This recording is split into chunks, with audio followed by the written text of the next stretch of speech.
lalaki ng mga baka, no? So ito ay mga milking cow, halos lahat. Tama ba, boss? Mga gatasang baka. Yan. Oh, grabe ang lalaki, oh. Kita nyo ba yan, mga boss sheep? Kita nyo ba yan, mga boss sheep, no? Grabe yung patolan nila, di ba? Ang laki, oh. Nakakatuwa, no? Pwede na i-harvest. Paglabas natin, ano na yan? May bayad na yan. Wow.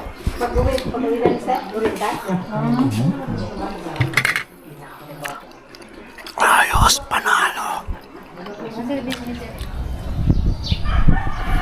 Magandang araw, magandang gabi sa inyo mga boss chief. Ngayong araw ay nandito pa rin tayo sa San Jose Occidental, Mindoro. Kapiling natin ang ating mahal na ina, syempre. At samahan nyo ako ngayon sa aking activities papunta ng Kalintaan. Yan, tignan natin kung ano yung makikita natin sa bayan ng Kalintaan, mga boss chief. Occidental, Mindoro, Philippines. Let's go!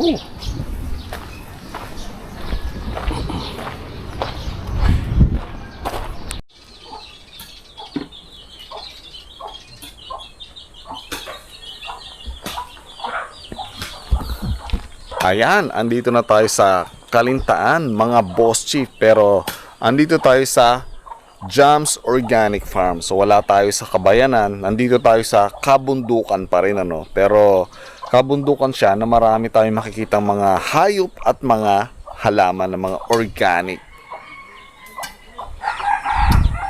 Nakakatuwa naman makita, no, itong mga manok, no, na merong mga sisiw na maliliit. Ayan, no, grabe.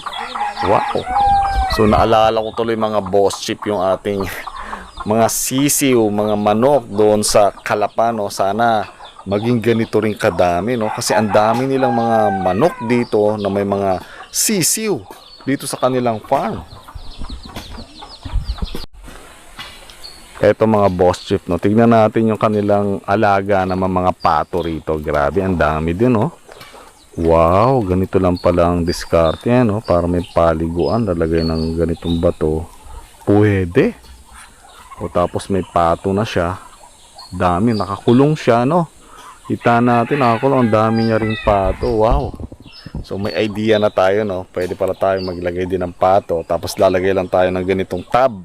Parang bathtub nila, para meron lang silang swimming, no? Diyan lang silang swimming. So okay na, no? Dami ng pato. Ayos. Idea natin, no? Pwede ulit tayong maglagay ng mga pato sa Calapan doon sa ating Mick Organic Farm. Wow. So dito, no, nagpapagawa sila ngayon ng tubo ng tubig. So dito yung source ng water nila, and then hinuhukayan para mayroong daanan, no, papunta doon pa sa taniman nila ng mga halaman. Grabe, no, nasa ilalim tayo ng malaking punong akasya ngayon, no. So talagang bukid na bukid ulit tayo ngayon, mga boss chief. Yan, tignan nyo naman itong mga manok pa rin na to, no. Ibang inahin naman to, no. At ang dami niya rin sisi. Grabe, ayan, no. Nakakatuwa. Grabe. At tignan nyo, mga boss chief, no, yung kalamansi nila rito. Oh, ang baba lang, no, ang liliit lang, pero hitik na hitik sa bunga, no. Kita nyo ba yan? Grabe yan, no. Wow. Ito po, oh. Baba niya lang, no, parang bonsai. So ganyan pala yung diskarte, mga boss chip, no. Pagka sobrang init, meron silang nilalagyan na parang mulching. Ayan, no. Kita nyo ba yan? Ito rin, no. So parang mulching siya na black na, no, para hindi siya ganun sobrang tuyo, no. O kahit pala hindi damo, no. Pero kung tayo ang gagawa niya, mga boss chip, siguro mga damo o mga nabubulok na mga sa farm ang ilalagay natin sa kanya para pinaka-mulching niya, para hindi siya sobrang tuyo, at the same time, pag nabulok, magiging pataba pa niya. Pero ito, magandang diskarte din ito. Ayan, kita niyo ba yan, ano? Yung pinaka, ano niya, mulching niya, para hindi siya matuyo agad, no? Manatiling mabasa yung kanyang paligid, at syempre hindi agad mamatay yung tanim na halaman. So meron siyang mga mulching na cloth, no, black cloth, yan yan, no, yun pa. So ganun din dito, mga boss chief, no, dahil talagang sobrang init pa rin dito sa Occidental Mindoro, Kalintaan. At sa panahon talaga dito sa Pilipinas. Ngayon ay El Nino pa rin, ano, kasi Abril, Mayo pa rin hanggang ngayon, kaya napakainit pa rin. Pero ganoon pa man, nakapagtatanim pa rin sila rito ng mga gulay nila, gaya nito. Pero yung paligid niya, yung mga damo, halos tuyo lahat. Pero sa kanilang vegetable garden, organic garden, meron pa rin silang mga talong, ito mga boss chip, no. May mga bunga pa rin yung talong nila, at ang maganda dyan, may bunga yung kanilang patola. Ayan, kita nyo ba yan, mga boss chip, no? Grabe yung patola nila, di ba? Ang laki, nakakatuwa, no? Pwede nang i-harvest. Sana tayo may patola rin tayo dun, no? Na ganito, para syempre alam nyo na, may maha-harvest tayong patola. Wow, nakakatuwa, grabe. Ayan, mga boss chip, mga patola nila, di ba? Wow, nakakatuwa. So meron silang pipino rito, kaya lang yung pipino nila patapos na ang buhay. Ayan, mga boss chip, mga pipino nila, eto pa, so kaya lang medyo patapos na yung buhay, kaya namamatay na siya, pero may ilan pa rin mga bunga. So dito naman meron silang mga siling haba, no, siling panigang. Ayan, may mga bunga rin, boss chip, no.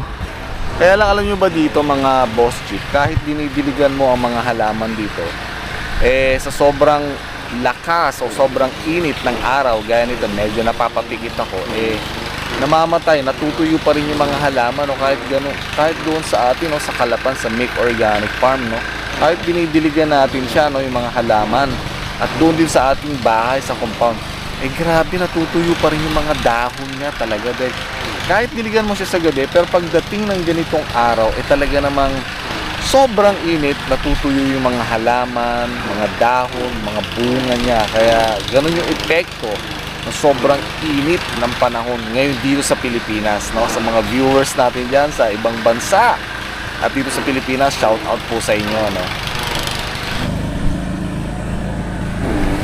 Yan, meron din siya mga ampalaya rito, kaya lang yun nga, natutuyo rin, no, yung ampalaya niya. Pero meron pa rin mga fresh na mga ampalaya, gaya nito, yan, yan. Then ganoon din ito, medyo nahihinog na. So medyo mahirap pa rin ang pananim dito, bagamat may nagdidilig sila, gaya nito, mga bagong tanim siya, no. Medyo nabansot na lang to, mga boss chip, no. Medyo hindi siya lumaki dahil inabot siya ng sobrang init ng araw. Kaya tignan nyo yan, grabe, pero may mga bunga naman, yung kanyang mga panigang na sili, gaya nito, may bunga, di ba, mga boss chip? Kaya may bunga pa rin naman, kaya lang nabansot at medyo matagal ang paglaki kasi nga sobrang init talaga rito. Grabe. Napakaganda ng kanyang water system dito, mga boss chip, no, kasi drip irrigation sila, no. Ito, meron silang mga hose at isang pindot lang yan doon sa pinaka main. May mga hose din dyan, hose sa kada block nya. So isang pindot lang yan sa kanilang main bukasan, lahat yan madidiligan. So yun yung pinakamadali at best way para magdilig, no. Simple lang pero madidiligan ang lahat ng mga halaman nila. So malawak itong John's Organic Farm na ito, mga boss chip, no. At puro kabundukan din na makikita natin dahil nasa taas rin tayo ng bundok. At maraming mga punong gubat, punong kahoy. Ayan, makita nyo, no? Pero dinidevelop siya unti-unti. Ayan. So meron din sila rito bakahan. Itong John's Organic Farm, may mga bakahan din sila rito. Tingnan natin, no? Kasi parang nag-chop sila ng mga napier o yung pakain sa baka. Tingnan natin, mga bossip, no? Baka tayo may matutunan, no? Makuhang idea mula rito.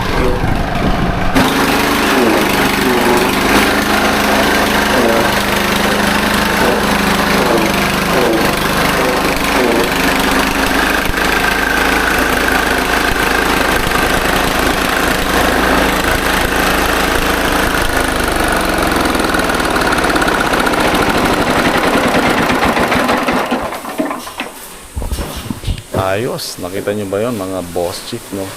So, ganun pala yung pagpapakain sa baka, yung mga pagkain nila na napir. Sinishred muna, ayun, no? Tinatapon na dun yung mga pagkain ng baka nila. Ayos. Fresh. Merong fresh, merong tuyo din yung pagkain. Lalaki ng mga baka, no? So, ito ay mga milking cow, halos lahat. Tama ba, boss? Mga gatasang baka. Yan. Oh, grabe ang lalaki, oh. Saan nyo ba yan, mga boss chief? So, isa yan sa mga project nila dito sa Jams Organic Farm, no. Papakain si kuya ng mga baka. So, ang dami, no. Ang daming baka. Tapos doon yung panggatas nila, no. Pwede natin puntahan doon para makita natin. Yan. Ito mga boss chief, oh. Yung mga maliliit pa na mga baka nila. So, medyo nakahiwalay ng konti, no, kaysa dun sa mga malalaki nila. Ito yung mga bagong pa. Mga ilang taon na to, boss? Ito mga maliliit na baka. Siguro mga 1 taon to, no? 1 taon, 2 taon. Yan. Ito yung mga malalaki nila, no? Kita natin. Grabe. 1 year. O yan, ito yung ibang bahagi, no? Mga boss chief ng kanilang mga alaga. Ito pa yung mga maliliit na mga months old, 1 year na yung iba. So, ginagatasan na rin po ba yung mga yan? Hindi po, yun lang po. Ayun lang. Parang ito pinapalaki lang sila muna. Kaya sila naka-cage pa, no? Naka-cage pa sila. Naka-cage, nakaangat. Ano ang purpose niyan? Bakit sila nakaangat kumpara doon? Ano ang purpose? Ba't sila nakaangat kumpara doon? Nakaangat po. Oo. Ay, ano ba ba? Sanitation, ano? Sanitation. Ayos, sige. So, ayan, no? Kita natin mga boss chief, no? Grabe. Doon, eh.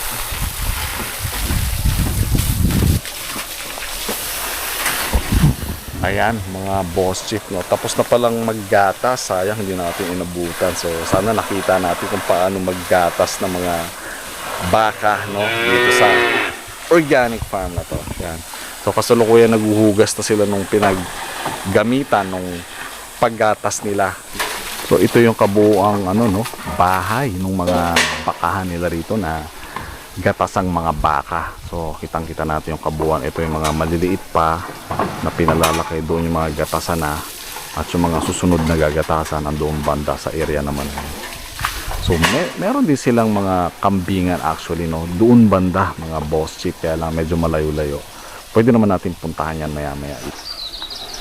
Yan, ito mga boss chief, no? Meron din silang mga kulitis, no? Na tanim. So, ang ganda, kala ko kanina damo lang. Yung pala kulitis siya, no? So, napakasarap din yan mga boss chief, no? Yung kulitis sa munggo or kinilaw or salad. Napaka-healthy niya, no? Napakaganda niyan sa mata kasi mataas ang lutein ng spinach or kulitis na ito. Pero itong variety na to, medyo malalaki ang dahon nitong mga boss chief. Ayan, no? Ay.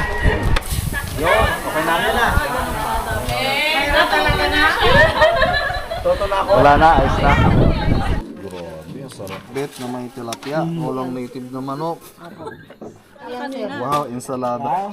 Tapos Favorite mo pa dyan. Ay, ano ba ito? Favorite? Opo.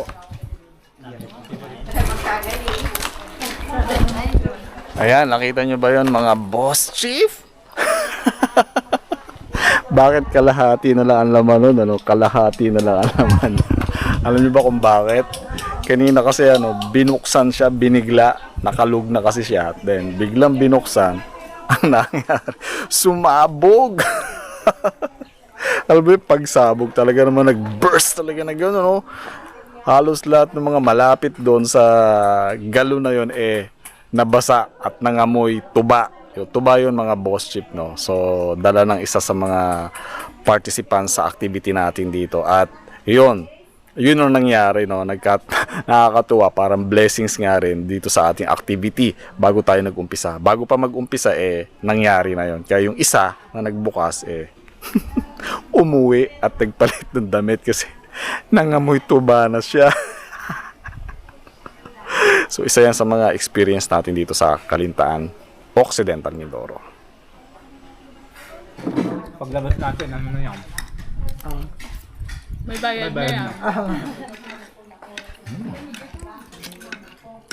Kay sir na rin yung lagyanan. Ayan, tikman naman natin Pagbalik daw, itong lagyan din pinagmamalaki daw, sir. nila dito. Kasaba cake Ng dito sa bagoong. Kalinta. No? Sariling gawa lang to ng mga organic farmer dito. Tikman natin itong mga boss chip. Wow. Grabe. Oriental. Grabe, sarap nito mga boss chip. Tikman natin.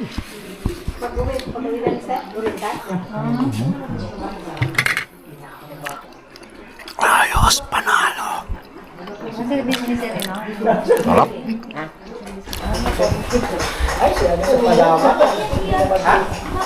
Ito mga boss chip na mga tuba naman to. Tuba nila to dito sa Kalintaan. Tikman natin.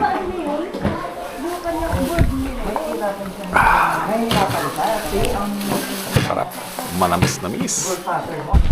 Yan, akit pa tayo mga boss chip no, na mas mataas pang bundok. Tignan natin yung isang sa mga project doon na sinusupervise at minomonitor natin.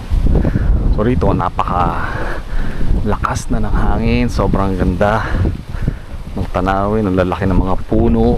Grabe, talagang bukid na bukid, probinsya dito sa Pilipinas. Ang lalaki ng mga punong akasya, oh. Grabe, sarap ng hangin. Wow, the best.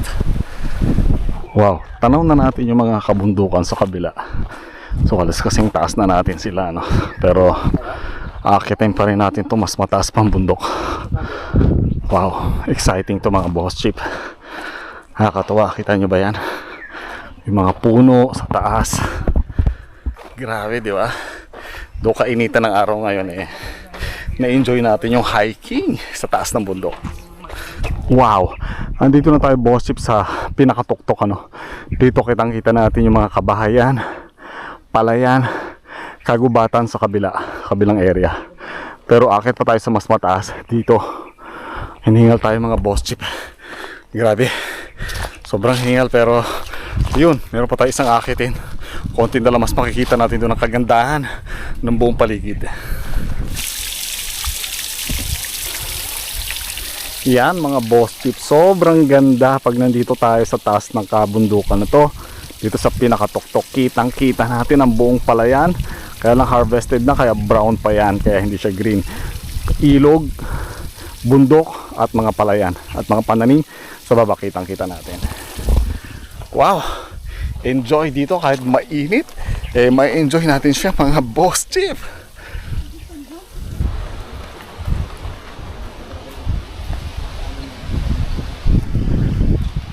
Yan dito boss chip, no, kitang kita natin yung solar power irrigation system, no. Yung tangke niya, ayun, nandun na dinadala yung tubig mula doon sa kaibabaan. Nagagaling ang tubig at dinadala papunta rito sa dalawang tangke na to. At yung tangke na yan, yung mga tubig dyan ay dinadala naman doon sa kabila, no, sa kanilang farm. Meron silang organic farm doon na kailangan ng patubig. Dito yun ang gagaling, pero yung pinaka-source niya nandun naman sa kabila, sa baba, ang tubo ng pinaka-source ng tubig niya. Yan. Ayos mga boss chief.